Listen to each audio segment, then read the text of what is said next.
Pagka kapwa magnanakaw, nag-awayan, magbabatuhan ng mga baho yan.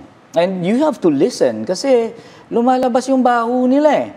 And you must always take yung binabato na merong grain of truth. At hindi yan pwedeng imbentuhin. Like it is so intricate, the details kung paano tinaasan ang budget from 5 billion, naging 15 billion. Hindi mo masasabing yan lahat ay kathang-isip o imbento.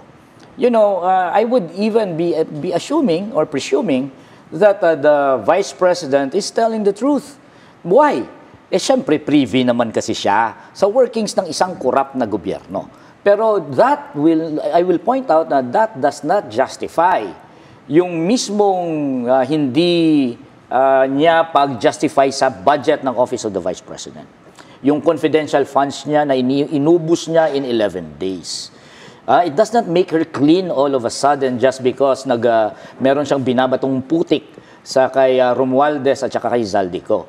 If at all, pakinggan natin, kumain tayo ng popcorn, pakinggan natin ang batuhan nila. Dahil most likely, makakakuha ka lahat doon ng katotohanan sa kanilang awayan.